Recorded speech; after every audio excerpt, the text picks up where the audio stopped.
Uraho neza ndagusuhuje aho uherereye hose ni kuri Merance TV Show. Reka uyu munsi mbabwire ngo mbifurije Noheli nziza, umwaka mushya muhire, umwaka w'umugisha, umwaka w'ibyishimo, Imana izabagirire neza.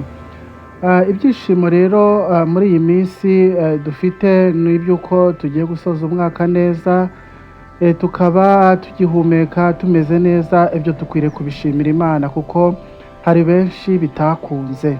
Rero amahoro, urukundo, ibyiringiro, gushima Imana, ikintu cyitwa gushima ni ikintu cy'ingenzi umuntu wese akwiriye guha agaciro, umuntu wese akwiriye kumva ko ari ngombwa, ndetse ukanagira impuhwe. Muri iyi minsi turimo y'iminsi mikuru, abantu benshi uba usanga nta buryo, ariko ukwiriye kugira impuhwe, ukwiriye kumenya abandi, ukwiriye kwibuka ko hari undi ukeneye kubaho, ntiwizirikane wenyine.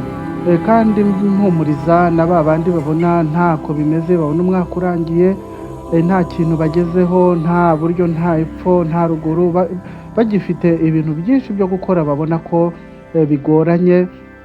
Reka mbabwire ko namwe igihe cyanyu gihari, kandi muhumure rwose, Imana irahari, izabagarukaho, izabagirira neza. Rero mbwira namwe muri kwishima, namwe muri gushima Imana, mbabwira ngo mwunge ubumwe kandi musangire imigisha Imana itanga, umucyo Imana itanga ubagereho, kandi namwe mubisakaze no ku bandi. Rero hari n'abandi usanga bafite amasezerano. Uyu munsi rero ukwiriye kugira isezerano rishya ugirana n'Imana, ukavuga uti muri 2026 nizeye imbaraga z'Imana, nzatsinda, hamwe no kwihangana no gukomeza ubuzima, kwiyubaka, ndetse no kugira inzozi nziza muri twebwe. Byose rwose bizagenda bigenda neza. Ndetse ukwiriye no kugira umunezero muri wowe, ukishima, ugaseka, ukanezererwa, ugashimira Imana kuko hari benshi rwose biba bitarakunze. Kandi ikindi ugahumuriza ba bandi ubona bisa naho byanze, ubona ko bitakunze, nabo ukabahumuriza. Ukagira icyizere. Umuntu wese uri ku isi ugihumeka, ukiriho, akwiriye kugira icyizere, akwiriye kwizera ko Imana ishobora kumugira neza, akwiriye kwizera ko nawe Imana yamugeraho, kuko burya ikintu cya mbere ni ukwizera. Hari uburyo tubaho hano mu isi, uburyo bw'iterambere, uburyo bwo kubana, kunga ubumwe n'abandi, cyangwa se gukunda bagenzi bacu. Ibyo ngibyo nabyo ukwiriye kubaho wumva ukwiriye gukunda bagenzi bawe, ndetse ukanasenga, ugasaba Imana, ugaca bugufi mu mutima, ukibuka ko hariho Imana ikwiriye kukugirira neza. Ikindi kandi ukibuka abawe, ukibuka inshuti, imiryango, abavandimwe, urubyaro rwawe se, cyangwa abantu muri rusange waba ufite hafi yawe.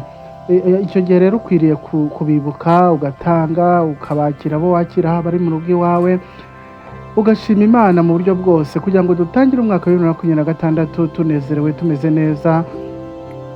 Rero dukwiriye kugira ineza muri twebwe, dukwiriye kwibuka ko Imana yadukunze urukundo ruhebuje, kandi tugatuza mu mutima wacu, tukabaho dutuje, Imana ikatugirira neza, Imana ikaturengera. Kandi reka mbabwire ko kugira amahirwe nk'ayo ngayo yo kubana n'Imana, yo kumva ko dukwiriye gushima Imana, ni ibintu bikomeye, kandi rwose bizatuma tugera ku ntego zacu muri uyu mwaka wa 2026 tugiye gutangira. Reka rero nifurize umuntu wese umwaka mwiza wa 2026, kandi nkubwira ngo uzagira amahirwe, kandi nkwifuriza kuzagera ku ntego. Ntukarebe ibyahise, ntukarebe ku byo wanyuzemo, cyakora ushobora kwiga kubyigiraho, ukigira ku byahise kugira ngo wubake ubuzima bwawe bw'ejo hazaza. Ariko nanone utabyubakiyeho, kuko ibyahise biba byarahise, tugafonda ubuzima bushyashya, tugashaka ukundi twabaho mu kwiteza imbere, mu buryo bwo kubaho, mu buryo bwo guhindura imyitwarire, guhindura buri kimwe n'ikindi, kugira ngo tubashe kubaho neza, twishimye, tunezeza Imana, ndetse natwe ubwacu tukabaho mu buzima budushimishije. Ikindi kandi dukwiriye gutangira kwiga ku bundi buzima bushya tugiye kwinjiramo bwa 2026, kugira ngo tubwigeho tubumenye, tumenye uko tuzitwara, tumenye uko bizagenda, tumenye uko tuzakora, tumenye uko tuzakoresha amaboko yacu, ubwenge bwacu, ndetse tukabaho kandi neza. N'uriya mwaka wa 2026 tukazawusoza mu byishimo no mu mbaraga zacu twarakoze hari icyo twigejejeho. Ibyo rero tuzabigeraho kandi rwose ku buryo bwo gufatanya, ku buryo bwo kubana, ku buryo bwo kungurana inama n'ibitekerezo, rwose tuzabigeraho.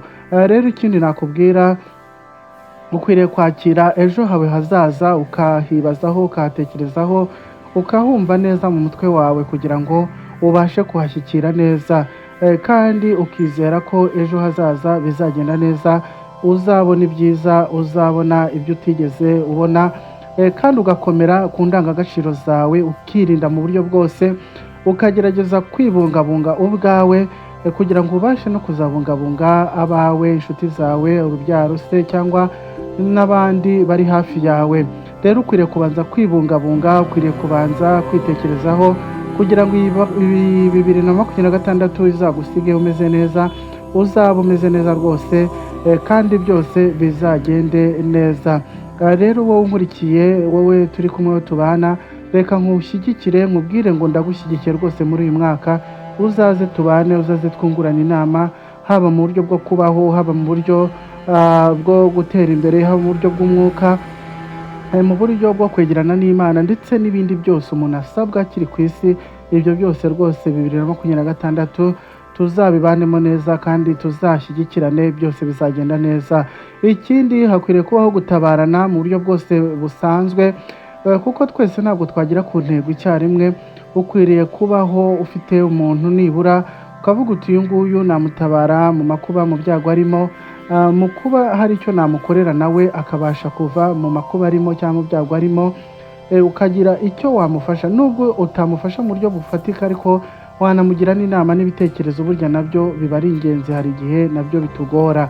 Ikindi, tukaganiriza n'abandi, tukaganira neza ku buryo bwo kubaho, kwiyubaka, kubana. Burya ikiganiro nacyo kiba cyiza, tukirinda mu buryo bwose. Ikindi nanone, ukaziga kubabarira, kuko hari abantu benshi bagenda bareba ibyahise, ibyo wahinyuzemo, ibyo wagiye ucamo mu bihe byahise, ibyo wagiye ucamo, bigatuma wiyanga, ukirinda ntubabarire, cyangwa se nawe ubwawe ntiwibabarire. Ariko reka nkubwire ngo ibyo byose dukwiriye kubyibagirwa, tugatangira ubuzima bushya muri 2026 ubwo Imana ihatugejeje. Natwe tugomba rwose kuhabyaza umusaruro, tugashima Imana, kandi tugakoresha ubwenge Imana yaduhaye, tukabana, ibintu byose bikagenda neza, tukungurana ibitekerezo mu buryo bwo kubaho, haba mu buryo bw'umwuka, mu buryo bwo kubaho nabwo ni ingenzi, byose tukabifatanya kandi bizagenda neza. Izo rero mpinduka zizatugeraho, kandi zizaba ari impinduka nziza muri uyu mwaka tugiye gutangira. Nidukurikiza ibingibi byose mbaganirije, bizagenda neza. Rero reka nkubwire ngo wandike muri komenti, kandi ujye umbwira ibyo ukeneye kugira ngo nabyo tubivugeho. Icyo nakubwira rero, komeza urebe imbere, kandi reka nkubwire ko hari urumuri rw'icyizere rwose ruhari, ruri kugaragara ku muntu wese, ku muntu turi kumwe, ku muntu uri kumva bino, ku muntu dukomeje kubana. Reka nkubwire ngo Noheri nziza, kandi n'isozwa ry'umwaka turi gusatira. Reka nkubwire ngo byose bizakubere byiza, nkwibutsa ko Noheri itwibutsa ivuka ry'umwami wacu Yesu Kristo, ndetse no mu buryo busanzwe Noheri twavuga ko itwibutsa kwishima, tukishimira ibyiza twagezeho, ndetse nawe waba ubona hari uko bitagenze, nawe wiheranwa n'agahinda, ishime, wishimire uko ubayeho, kuko 2026 hari uko izasiga bigenze.